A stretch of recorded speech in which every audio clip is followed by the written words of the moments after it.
Queria que você abrisse lá em Crônicas, capítulo 20. Crônicas, capítulo 20. Crônicas, capítulo 20. Quem está de pé vai sentando. E aí, Gustavo? E aí? Seu Santos não tem jeito mesmo, né? O time sem vergonha, né? A vantagem é que os melhores maridos são os santistas, sabia, mulheres? Você que não casou com santista, azar o seu. Que o homem que não abandona os santos vai abandonar a mulher nunca. Quantas vezes eu falei que não ia torcer mais, aí passa um tempo, volta atrás. Mas amém, né? Deus sabe todas as coisas. Cada um tem o que merece, né, Gustavo? Amém. Cadê os corintianos? Estão felizes aí, né? Perderam aí, mas com plaquinha. Já fomos campeões esse ano. Amém. Todos acharam aí Crônicas, capítulo 20? Crônicas, capítulo 20. É só para isso, tá vendo? Se o senhor não vem, tá vendo? Ó, eu ia ler errado aí. Por isso o senhor precisa estar aqui todo domingo. Ó. Tá vendo? Se o senhor não estivesse aqui hoje, eu ia ler o texto errado. É segundo livro de Crônicas. Pastor, é segundo ou segunda? É segundo, porque é o livro. Segundo é quando é as epístolas paulíneas, aí é segunda. Agora, livro é o segundo. Segundo livro de Crônicas, capítulo 20. A gente vai ler, a princípio, o versículo 1 aí. Amém? Todos acharam aí? Mais ou menos ali, um pouquinho antes do meio da Bíblia. Crônicas, capítulo 20. Segundo livro de Crônicas, capítulo 20. Diz assim: depois disso, o exército dos Moabitas, dos Amonitas e alguns Meunitas chamaram Josafá para comer uma picanha. Está assim na sua Bíblia? Opa, então deixa eu ler de novo aqui. Depois disso, os exércitos dos Moabitas, dos Amonitas e alguns Meunitas chamaram Josué para almoçar para um grande banquete. Está assim ou não? Declararam guerra a Josafá. Coloque sua mão sobre esse texto. Pai querido, nós queremos te agradecer por este tempo. Quero te agradecer por cada família aqui representada, Senhor. Pai, nós te pedimos, fala conosco mais uma vez, de maneira especial, de maneira sobrenatural, que possamos sair daqui hoje renovados, ainda mais apaixonados pela tua palavra. Senhor, que eu diminua e que tu cresças e que a minha boca seja a sua boca aqui nesta manhã, no santo nome de Jesus, amém e amém. Sabe, irmãos, eu lendo esse texto e depois nós vamos avançar aqui no contexto dessa passagem, que é uma passagem histórica, e olhando para a minha vida, eu até intitulei na mensagem que eu mandei para vocês pelo grupo do nosso WhatsApp da igreja, e eu estava pensando, quando eu preparava essa mensagem durante a semana, em quantas coisas eu preciso vencer na minha vida. Tem muitas coisas que eu preciso vencer na minha vida. Tantas e tantas coisas. E eu faço a pergunta, quantos aqui precisam vencer? Tem vitórias que você precisa vencer esse ano ainda. Pastor, existem coisas na minha vida que este ano, batalhas que este ano eu preciso vencer. Quantos aqui? Deixa eu ver. Graças a Deus, que é a grande maioria, né? Então, tem um monte de coisa que a gente precisa vencer. A gente tem tantas lutas, tantas batalhas, sejam elas pessoais, batalhas emocionais, batalhas profissionais, batalhas espirituais, batalhas financeiras, que a gente precisa vencer.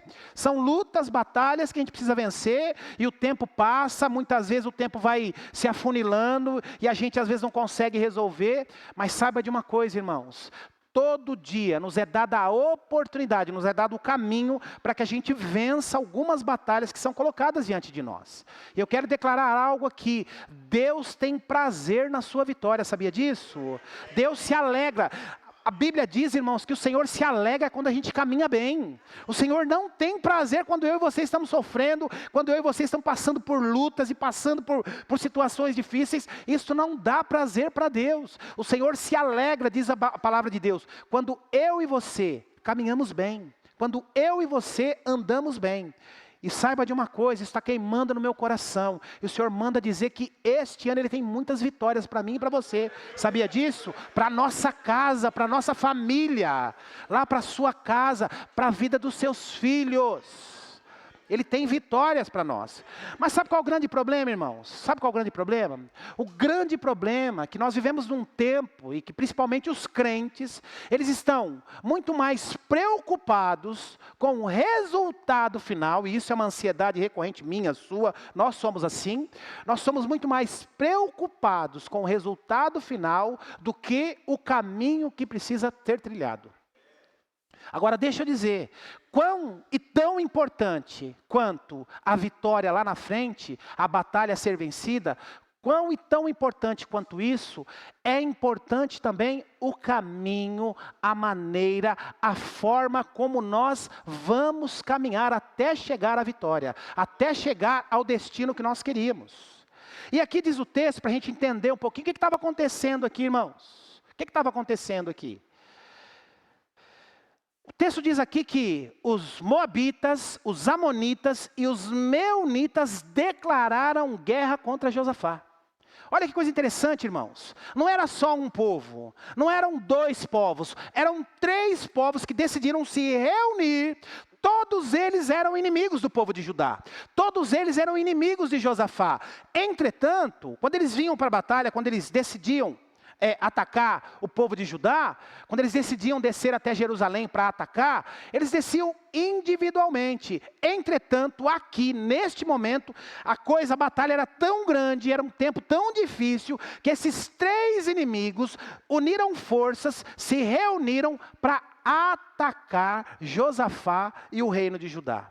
Você já pensou, já passou por isso? Que quando você olha, você está vivendo um momento tão difícil na sua vida, você está passando por tanta luta, que você olha assim e fala assim, poxa vida, parece que está todo mundo contra mim. Quantos já passaram por isso? Você olha assim, você está vendo uma situação tão difícil, a coisa está tão dura muitas vezes, que você olha assim, você olha para trás e fala assim, parece que todos estão contra mim. E é exatamente o que estava acontecendo aqui. O mensageiro chega até Josafá e diz assim, Rei, os inimigos estão avançando. Aí eu acho que na cabeça dele, o texto não diz, mas eu estou aqui fazendo a suposição. Eles falam assim, ele pensa com ele, mas quem são? Os moabitas de novo? Ou são os amonitas? Ou são os meunitas? Quem? E o mensageiro diz para ele, não. Todos se reuniram os 3 povos para guerrear contra nós. E o mensageiro diz assim, olha rei, não tem muito o que fazer não. Não tem muito o que fazer não, porque eles já estão aí, eles já estão muito próximos, não há mais o que fazer. E sabe, irmãos, e a gente olhando para esse texto e contextualizando para os nossos dias, para as nossas realidades, quantas vezes, irmãos, quantas vezes a dificuldade, a luta, a tribulação, as circunstâncias negativas bate à nossa porta e parece que não tem saída. Parece que não tem saída. E a gente olha para a situação e a gente está como Josafá. Parece que todo mundo se reuniu para ficar contra mim. Parece que todo mundo se reuniu para fazer mal para mim. Parece que todo mundo se reuniu para me prejudicar. Muitas vezes não é isso que acontece, mas o sentimento que a gente tem é esse. Nada dá certo, está tudo conspirando ao contrário, nada caminha bem. Quantas e quantas vezes no meu gabinete, quantas e quantas vezes aconselhando pessoas em suas casas ou na minha casa, e as pessoas compartilhavam isso comigo, pastor, parece que tudo dá errado, parece que todas as pessoas estão contra mim, parece que tudo que eu coloco a mão não prospera, parece que todo lugar que eu vou a coisa não funciona, parece que tudo que eu faço não caminha bem. Quantas e quantas vezes? Eu acho que era o mesmo sentimento que Josafá estava tendo aqui. Mas volto a dizer, irmãos, eu quero falar hoje com vocês a respeito disso, o caminho que nós precisamos trilhar para conseguir o sucesso naquilo que estamos buscando. Qual o caminho que precisa ser trilhado para quem quer passar no concurso público? O caminho a ser trilhado é separar tempo para estudar mais, fazer cursos, estudar, ler livros, dormir menos, se divertir menos, passear menos, namorar menos, ter menos tempo de descanso. Esse é o caminho a ser trilhado. Qual o caminho a ser trilhado para quem está fora de forma e quer entrar em forma, quer perder peso? Comer menos, se exercitar, ter uma vida mais regrada. Esse é o caminho. Mas infelizmente, irmãos, nós vivemos num tempo em que a gente foca mais no resultado final do que no caminho que precisa ser trilhado. E aqui, Josafá nos dá uma aula. Josafá nos dá uma aula, e é uma aula interessantíssima para mim e para você. Para mim e para você, de qual caminho que nós precisamos trilhar, que nós precisamos fazer para que a gente obtenha resultado e sucesso naquilo que nós estamos almejando. O problema dele é que era um problema sério. O problema dele é que era um problema de vida ou morte, de existir ou subexistir. Ou ele resolvia o problema, ou ele tinha sucesso, ou então ele e todo o povo de Judá seria destruído. Então não tinha muito o que pensar aqui, muito o que fazer. Os moabitas, os amonitas e os menitas haviam se reunido. Os 3 povos se juntaram. Falaram assim, olha, a gente não está conseguindo acabar com eles sozinho. Vamos juntar as forças aqui. Vamos juntar as forças aqui todos nós, para ver se a gente, os 3 povos reunidos, para ver se a gente consegue destruir aquele povo de Judá. E vieram fazer guerra contra Josafá. Mas deixa eu falar um negócio, irmãos. O povo de Deus tem o melhor general e o melhor exército do mundo. Levante suas mãos, direcione suas mãos aí em direção à sua casa e diga assim, a minha casa está coberta pelo sangue do Cordeiro, e praga nenhuma atinge a minha casa, porque o general está guardando. Amém, amém. O nosso general, que é Cristo, nos guarda e nos protege. E Josafá ensina isso aqui para mim e para você, irmãos. O mensageiro chega com a notícia dizendo, olha, os inimigos estão próximos, rei. Josafá, os inimigos estão aí. E na cabeça deles são os moabitas, que eram os que mais atacavam. Um povo que vivia na montanha, tinha uma visão privilegiada de Jerusalém. Na cabeça dele deve ter imaginado, são os moabitas. Eles dizem, não são só os moabitas não. São também os amonitas e os neonitas. Eles estão lá para nos atacarem. E eles já estão próximos, não há o que fazer. A notícia havia chegado, ele precisava tomar uma decisão rápida. Precisava decidir, porque a decisão dele dependia o resto da vida dele. E olha o que acontece aqui, a primeira lição que ele nos dá. Cutuca a pessoa que está do seu lado e diga assim, olha, eu não sei o que você está vivendo. Pode falar para ele e para ela aí, eu não sei o que você está vivendo na sua vida. Mas oração ainda resolve. Pastor, eu estou orando há tanto tempo. Pastor, eu estou orando há tanto tempo e nada acontece. Deixa eu te falar um negócio, meu irmão. Oração ainda resolve. Oração ainda resolve. Josafá recebe a notícia, olha, os inimigos estão aí à porta, estão aí para nos matar, para nos roubar, para nos aniquilar, para violentar as nossas filhas e as nossas mulheres, para acabar com tudo, para levar os nossos despojos. O que vamos fazer? Olha a decisão que Josafá toma, o rei toma. Olha o que diz o versículo 3. Josafá ficou amedrontado com essa ideia e pediu oração ao Senhor. O que eu preciso fazer, irmãos? Pedir oração, orientação ao Senhor. O que ele faz? Ele dobra o joelho e começa a pedir direção ao Senhor. Senhor, nos ajuda, dá-nos livramento. Algumas traduções diz, Josué buscou em oração a direção do Senhor. O nosso grande problema, irmãos, eu tenho falado aqui semana após semana, a gente muitas vezes toma as nossas atitudes de maneira assodada, de maneira sem pensar, sem raciocinar, e muitas vezes a última coisa que nós fazemos é consultar o Senhor. Muitas vezes a última coisa que nós fazemos é buscar orientação do Senhor. O cara aqui está sob pressão, irmãos. Ele está com 38 e uma 44 aqui, uma em cada lado da cabeça. Ele não tem muito tempo para pensar. E o que ele faz? A primeira coisa que ele faz é dobrar o joelho e buscar orientação do Senhor. Ou seja, oração ainda resolve. Oração ainda faz a diferença, né? Eu acho que muitas vezes a gente, quando passa por situações difíceis, por situações de luta, muitas vezes a primeira decisão que a gente quer é entregar os pontos, ou chutar o pau da barraca. Sabe, irmãos, o que nós precisamos é dobrar o nosso joelho e pedir direção para Deus. E pedir direção para Deus. Talvez no seu coração aí, o que deve estar gritando na tua mente aí é, mas eu tenho orado já sobre essa questão há tanto tempo. Eu tenho falado com Deus há tanto tempo, buscado direção, e nada acontece. Talvez nada aconteceu até hoje, meu irmão. Talvez amanhã aconteça, talvez hoje hoje à tarde aconteça, talvez a semana que vem aconteça, talvez o mês que vem aconteça, mas busque em oração a direção do Senhor para a sua vida. Pare de agir compulsivamente, sem buscar a direção do Senhor.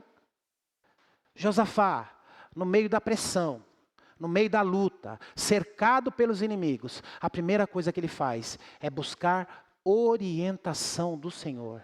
E nós, muitas vezes, a última coisa que nós fazemos, nós ligamos para tentamos resolver de um jeito, pagamos aqui, puxamos dali, fazemos aqui, gritamos aqui, xingamos dali. E a última coisa que nós fazemos é buscar orientação do Senhor. E Josafá nos dá uma lição aqui. Dá uma lição. Primeira coisa que ele faz, Josafá ficou amedrontado, o medo veio, o temor veio, mas a primeira coisa que ele faz, quando ele recebe a notícia, ele pede orientação ao Senhor, ou seja, ele dobra o seu joelho e diz: Senhor, o que eu devo fazer? Entrega os pontos, devo lutar, devo pegar em armas, devo convocar o exército, o que eu faço, Senhor? O que eu faço? Porque a nossa primeira reação, irmãos, é fazer o que naturalmente nós poderíamos fazer. O que naturalmente ele poderia fazer é montar a guarda, preparar, soldados, vamos se armem, tal, vamos nos proteger. Mas não, antes de tudo, ele pede orientação para o Senhor. Agora, olha a segunda coisa que ele faz aqui, a parte B do versículo 3. Ele ordenou um jejum em todo o Judá. Ele ordenou, irmão. Aqui o reino estava dividido, é o período em que o reino está dividido. Ele estava em Judá, a capital era Jerusalém. E Israel, a capital era Samaria. O reino estava dividido. Josafá era rei de Judá, cuja capital era Jerusalém. Jerusalém estava completamente cercada pelos seus inimigos. Primeiro, ele dobra o seu joelho, começa a orar e pede orientação ao Senhor. Logo na sequência, ele convoca um jejum. Sabe, irmãos, uma coisa que muitas vezes me incomoda, uma coisa que muitas vezes me deixa inquieto eu vejo pessoas passando por lutas, passando por dificuldades, sejam elas quais forem. Dificuldades financeiras, físicas, emocionais, na saúde, no casamento. E muitas vezes a última coisa que faz é buscar o Senhor, é jejuar. Eu não vou perguntar aqui se você jejua e quantos dias da semana você jejua, porque eu não quero entristecer meu coração nesse domingo tão abençoador. Agora, se você tem alguma questão séria na sua vida, ainda que não seja séria, mas se você quer crescer espiritualmente e não jejua, meu irmão, eu não sei o que você está fazendo na igreja. Eu não sei como você se apresenta como um crente, como um cristão, um pequeno Cristo. Porque o crente precisa jejuar, meu irmão. O crente precisa jejuar. O mínimo do mínimo do mínimo do mínimo. Pelo menos uma vez por semana. É pouco, mas pelo menos uma vez por semana. Pastor, o que é isso, jejuar? O Senhor ensinou aos discípulos que algumas batalhas, irmãos, que algumas castas de demônios só saíam com jejum e oração. Apenas a oração não era suficiente. E deixa eu dizer algo para você, algumas situações na sua vida, na sua casa, na vida dos seus filhos, a situação no seu casamento, não serão resolvidas apenas com oração e consagração ao Senhor. Elas serão resolvidas com oração e muito jejum. E muito jejum. Você precisa fazer isso. E o que Josafá decreta aqui? Ele decreta um jejum a toda Judá, todo o reino, toda Jerusalém. Ele convoca um jejum, ele fala assim, olha, eles vão ficar cercados ali, se armando, preparando o tempo certo para dar o bote, eles não vão atacar de uma vez, mas durante esse tempo, além de orar, além de fazer sentinela, de estarmos atentos aqui, nós vamos jejuar. Nós vamos jejuar, nos consagrar ao Senhor. Sabe, irmãos, a nossa vitória, ela é medida pelo nível que nós enfrentamos e pelo nível de sacrifício que nós fazemos. Sabia disso? A nossa vitória, a nossa conquista, ela é proporcional ao nível de luta que nós enfrentamos e principalmente ao nível de sacrifício que nós fazemos. Sabia disso? Então, quanto mais você orar, quanto mais você jejuar, quanto mais você se consagrar a Deus, maior será a sua vitória. É assim que funciona no reino espiritual. É assim que a nossa vitória é medida. É assim que a nossa vitória é conquistada. Olha o que diz o versículo 4, uma outra lição que ele nos dá. Em primeiro lugar, ele convoca o povo para orar. Ele ora, ele pede orientação para Deus, ou seja, oração ainda resolve. Segundo lugar, ele convoca todo o povo para um jejum. Estamos aqui numa luta, estamos aqui numa dificuldade, estamos aqui prestes a ser atacados e mortos. Perdermos as nossas famílias, todos os nossos despojos, todos os nossos bens. O que ele faz? Ele decreta um jejum em todo o Judá, desde os mais pequenos até o mais velho. Decreta um jejum. A terceira lição que ele nos dá, olha o que diz o versículo 4. Diz assim, versículo 4. E os habitantes de todas as cidades de Judá vieram a Jerusalém para buscar o Senhor. Ou seja, o que ele faz aqui? Ele se reuniu com todos aqueles que desejavam buscar ao Senhor. Ele diz assim, olha, eu preciso aqui de pessoas, homens e mulheres, comprometidos com o Senhor. Eu preciso aqui de homens e mulheres que sejam comprometidos com o Senhor. E aí o que acontece? Ele reúne todos os habitantes de todas as cidades de Judá, para virem em Jerusalém e buscar ao Senhor. Olha, irmãos, quanta diferença faz, quando eu e você passamos por lutas e por dificuldades, e a gente tem amigos tementes a Deus para nos ajudar em oração, para nos ajudar em orientação. Sabe? Ah, pastor, as amigas da minha mulher são tudo forrozeira, tudo baladeira. Ah, os amigos do meu marido são tudo pinguço.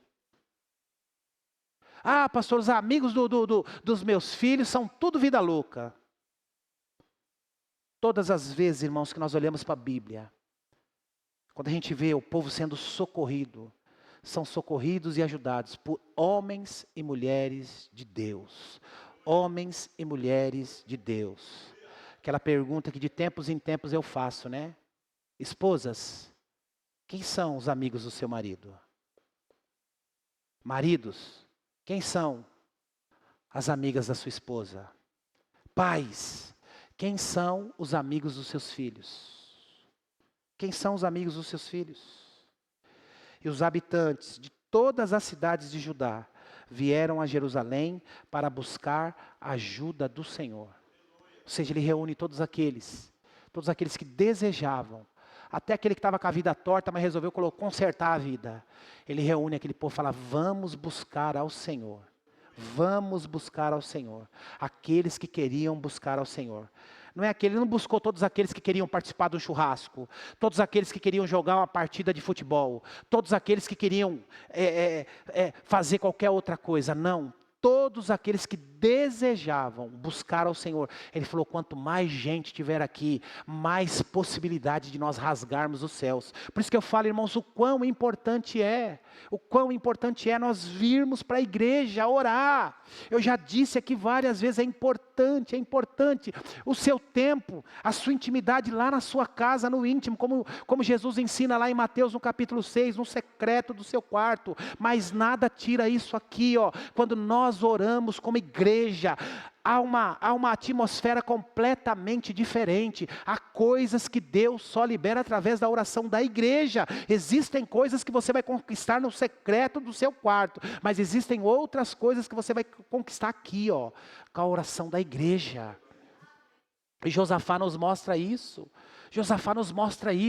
Ele reúne todos aqueles que estavam dispostos a orarem, a buscar ao Senhor de maneira sincera, de maneira sacrificial. Vamos buscar ao Senhor. E daqui no decorrer da mensagem você vai ver o que Deus fez, o que o Senhor fez.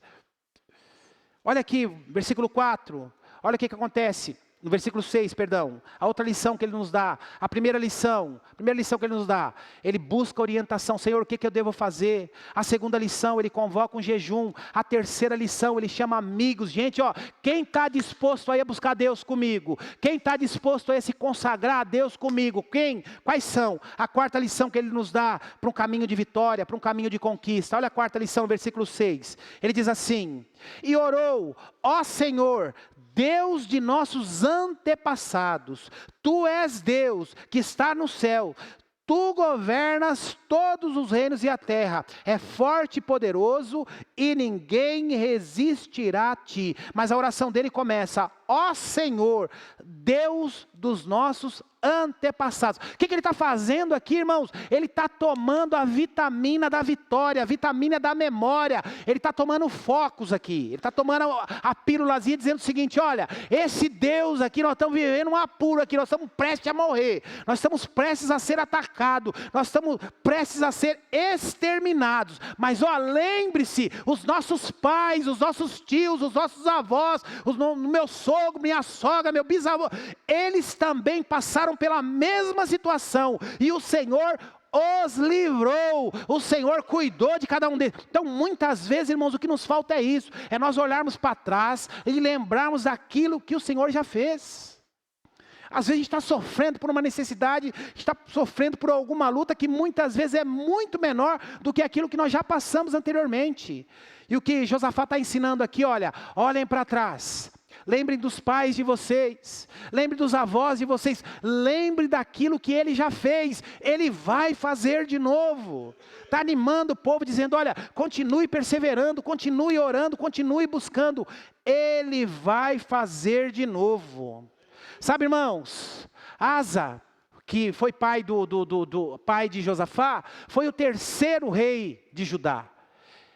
Diz o texto que ele reinou 41 anos, mas este homem fez o que era reto aos olhos do Senhor, derrubou os altares de idolatria, trouxe o povo de volta para Deus, e diz o texto que durante 41 anos, este homem reinou, e a mão do Senhor foi sobre a vida dele. Josafá assume o reino, quando ele está prestes a morrer, ele convoca Josafá: Josafá, você vai ser o reino agora. E Josafá reina por 25 anos, e Josafá segue os passos do pai. Ele olha para a vida do pai e fala assim: meu pai reinou durante 41 anos, caminhou nos caminhos do Senhor, e Deus o livrou tantas vezes, teve erro, teve percalço como todo homem tem, mas caminhou, buscou a presença do Senhor.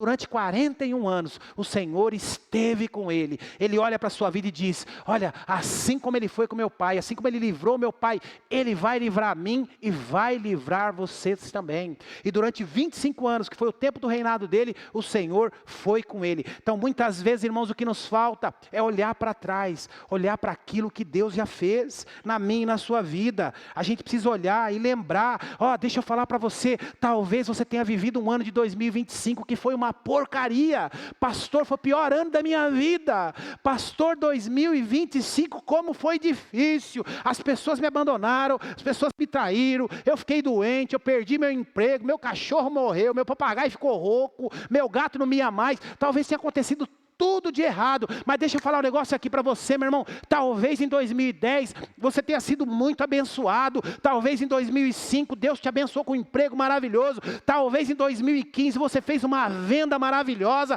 talvez em 2020 na pandemia Deus te guardou, Deus te livrou, em 2018 Deus te deu um carro, em 2021 Deus te livrou de uma doença, em 2014 você casou com uma mulher maravilhosa. Nós precisamos olhar e ver aquilo que o Senhor já fez, não ficar olhando apenas para as mazelas, para as feridas, ficar lambendo e olhar o que Deus fez lá em 2007, o que Deus fez lá em 2001, o que Deus fez lá em 80, o que Deus fez lá em 85, o que Deus fez no ano passado. Muitas vezes o que nos falta é isso, e o que Josafá está dizendo e fazendo é exatamente isso, dizendo para o povo: olha, a situação não é fácil, estamos prestes a morrer, a situação não é tranquila, os inimigos se reuniram em 3 nações para nos atacar, para nos exterminar, para nos matar.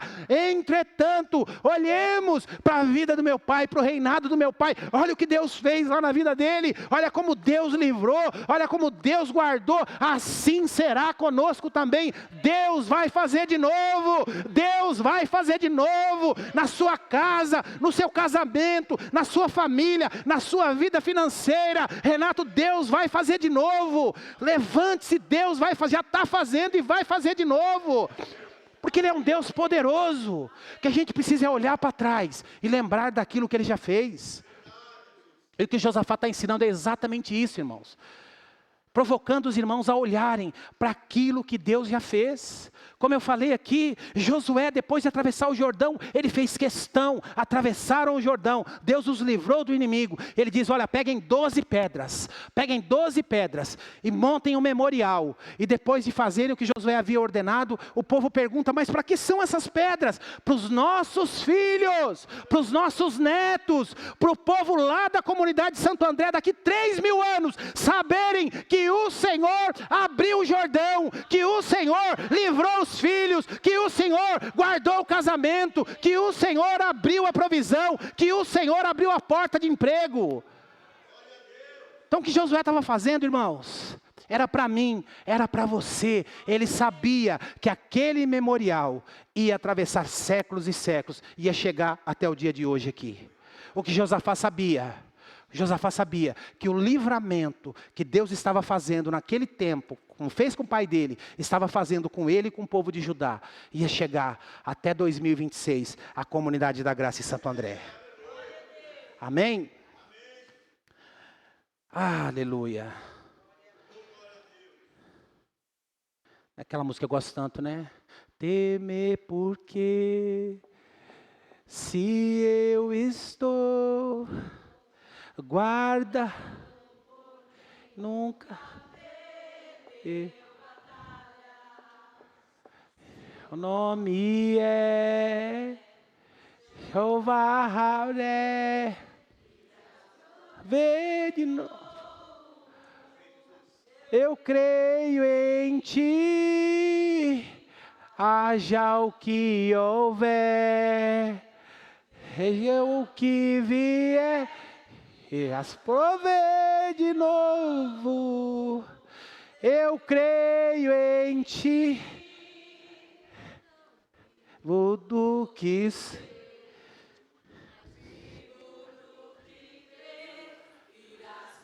Vê. Novo, Eu creio em ti, haja o que houver, venha o que vier, irás prover de novo. Eu creio em ti. O que ele fez lá em 2010? O que ele fez lá em 2008? O que ele fez lá em 85? O que ele fez na pandemia? Irás prover de novo, irmãos. Irás prover de novo. Haja o que houver. Ele vai prover de novo. Josafá nos ensina isso. Josafá nos ensina isso. Olha o que diz o versículo 9. Olha o que diz o versículo 9. Disseram, se enfrentarmos alguma calamidade, como guerra, praga ou fome, nos colocaremos em tua presença diante deste templo, onde o teu nome é honrado. Sabe, irmãos, o que eles fizeram aqui? Eles se apresentaram diante da dificuldade. Sabe, tem crente aí, aqui não tem não, viu, irmão? Só nas igrejas por aí, lá em São Mateus, lá na Bola de Neve, lá na Assembleia, aqui não tem não, viu? Mas tem crente aí, irmãos, que a primeira coisa que ele faz quando vem a dificuldade é abandonar a igreja, é abandonar os amigos, é abandonar a célula. Olha o que eles fazem aqui, ó. Olha o que eles fazem aqui, versículo 9. Disseram, se enfrentarmos alguma calamidade, como guerra, praga, fome, nos colocaremos diante da tua presença, diante deste templo, onde o teu nome é honrado. Cutuca a pessoa que está do seu lado e fala assim, olha, bem ou mal, quando você vem para a igreja, você está honrando o nome do Senhor. Ah, mas eu não gosto daquele pastor, ele prega tão mal. Mas aquela menina que canta, ela é tão desafinada. Mas aquela bateria é tão barulhenta. Mas aquela cadeira é tão dura. Ah, mas a pastora é tão chata. O pastor não, ele é muito legal, mas o pastor é uma chatice. A escolinha infantil lá, o ministério infantil, nossa, que... Quando você vem para a igreja, meu irmão, bem ou mal, quando você vem para a igreja, você está honrando o nome do Senhor. Acabei de dizer, irmãos, aqui na comunidade da graça não tem isso. Mas irmãos por aí, Irmãos por aí, eu estou profetizando, eu sou um profeta, eu preciso profetizar, né, irmão? Então aqui não tem. Que a primeira coisa que faz, quando passa por uma dificuldade, quando é contrariado, quando a coisa não está do jeito que ele queria, quando a parede... mas era preta, por que pintou de cinza? Então, as cadeiras eram de plástico, por que comprou essas cadeiras de pé de ferro? Quando a primeira coisa que faz é abandonar. Mas olha o que Josafá está nos ensinando aqui. Se alguma calamidade, como guerra, praga, fome, nos colocaremos em tua presença diante do templo. O templo aqui representa a igreja, irmãos. É a igreja reunida.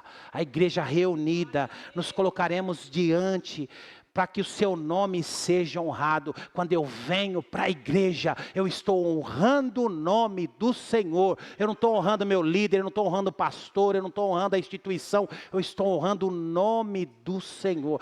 Eu estou cansado. Eu estou desanimado. Eu trabalhei a semana inteira. Mas está tão difícil. Eu falei a semana passada. Tem gente que está sem tempo. Deus é especialista em criar tempo para quem está sem tempo. Você está cheio de tempo aí? Cuidado com essa frase. A vida está muito corrida, eu estou sem tempo. Cuidado com isso. Que Deus arruma um tempo para você. Deus arruma um tempo para você. Quando você menos esperar, você vai ter tempo de sobra. Cuidado com isso.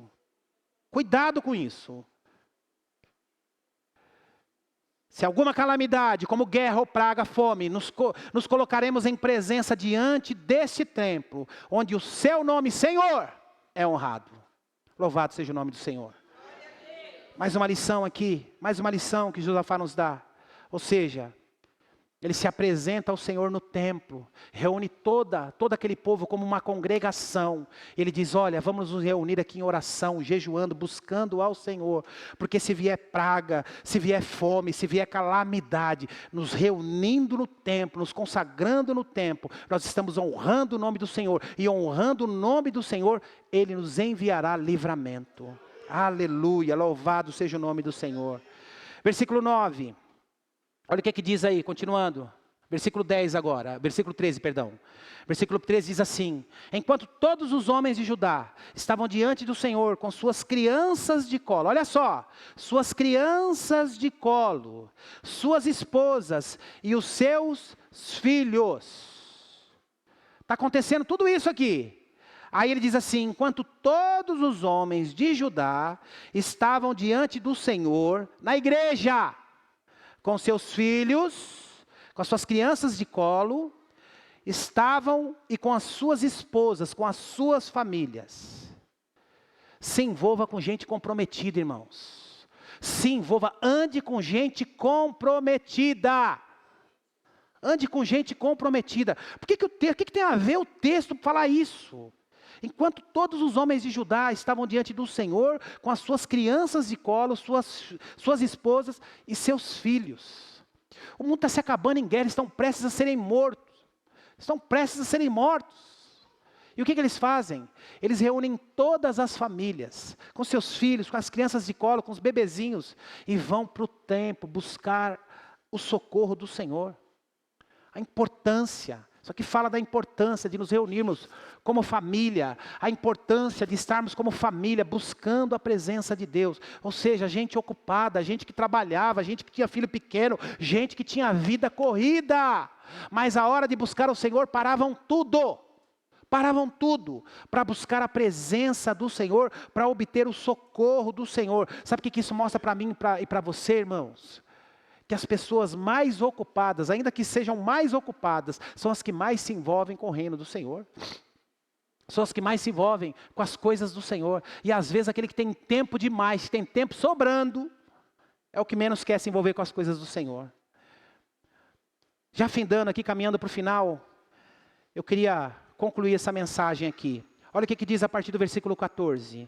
Diz assim: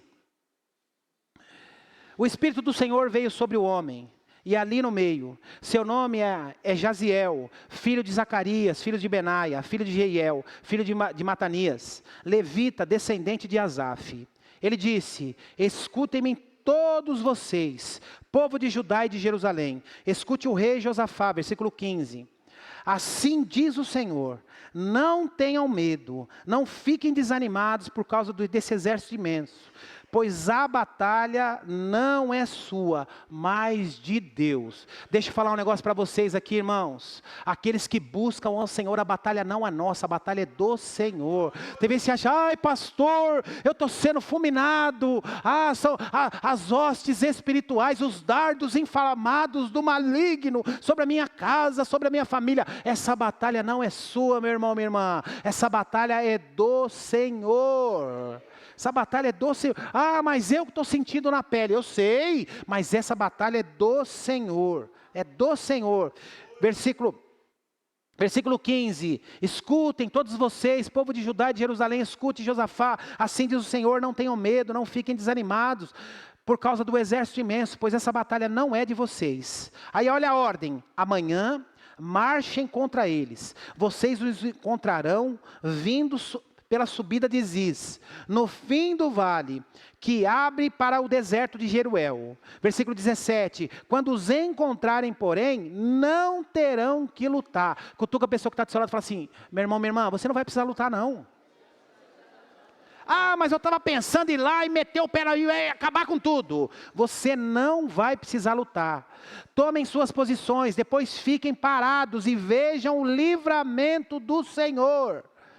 Ele está com vocês, o povo de Judá e o povo de Jerusalém. Não tenham medo, não desanimem. Saiam para enfrentá-los. Amanhã, pois o Senhor está com vocês. Aí versículo 18. Então o rei Josafá se prostrou com o rosto no chão. E todo o povo de Judá e de Jerusalém fez o mesmo em adoração ao Senhor. Em seguida, os levitas dos clãs de Coate e de Coré levantaram-se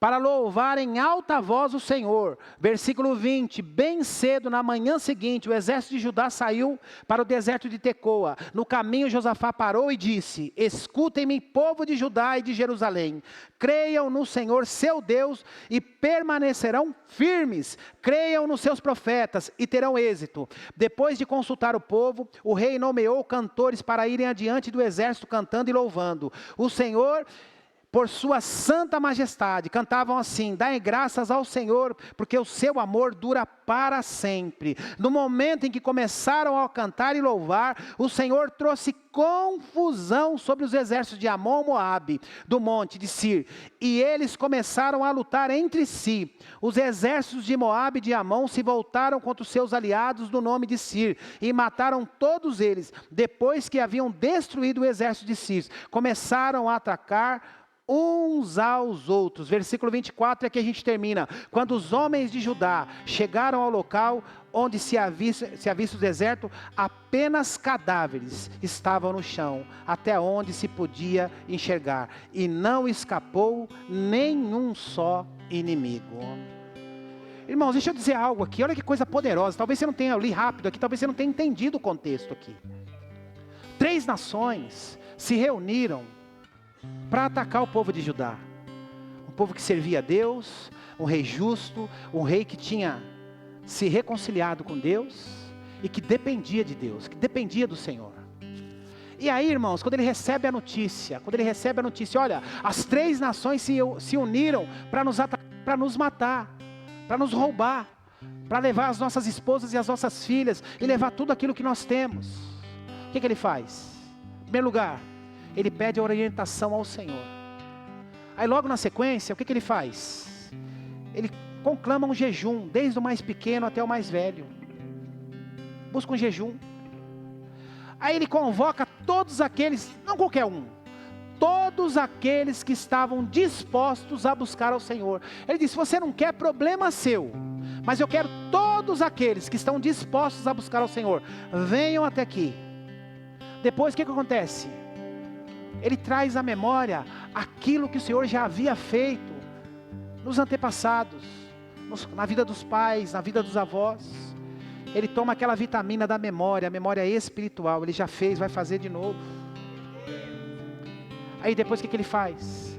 Ele pega todos aqueles que estavam dispostos a buscar o Senhor. Eles vão para o templo, porque é no templo que nós honramos ao Senhor. É no templo que nós honramos ao Senhor. E não é qualquer um, é gente compromissada, é gente que está lá com a sua esposa, com seus filhos pequenos, com as suas crianças de colo. Estão lá cheios de afazeres, cheios de coisas, mas estão disponíveis, dispostos a buscar ao Senhor como igreja. Como igreja. E aí o que acontece, irmãos? O que acontece? Josafá, guiado pelo Espírito. Guiado pelo Espírito. Eu falei um pouco aqui sobre isso na sexta-feira na vigília. Uma pena que vocês não vieram. Pena que alguns estavam com sono e cansados. Respeito o sono e o cansado, mas você perdeu. Eu falei um pouco sobre isso na sexta-feira. O que ele faz, irmãos? A gente já ouviu falar muito, tem até congresso sobre isso, né? Tem até muito congresso sobre isso, né? O louvor como arma de guerra. O que ele faz? Josafá, guiado pelo Espírito de Deus, ele convoca os seus melhores cantores. E ele fala, ó, a nossa guerra aqui vai ser o seguinte, o Senhor não manda a gente pegar em armas e ir para cima dele. O Senhor está mandando a gente guerrear com louvores. Vamos cantar aqui, fazer o que o Senhor está mandando. E à medida que eles começam a cantar, os inimigos ficam confusos e começam a lutar entre eles. Enquanto o povo de Judá está de camarote assistindo. Mas a promessa dele era, essa batalha não é de vocês, vocês não vão precisar lutar. Essa batalha não é sua, você não vai precisar lutar. E entre eles se matam. Até chegar no versículo 24. Até chegar no versículo 24. Quando os homens de Judá chegaram ao local onde eles estavam lutando lá, viram apenas cadáveres no chão, onde não se podia enxergar. Não escapou um só dos inimigos. Dá pra gente. Se começarmos a orar. Vamos aí, eu quero corinho antigo hoje. Eu tô no óleo hoje. Amém? Você pode ficar de pé?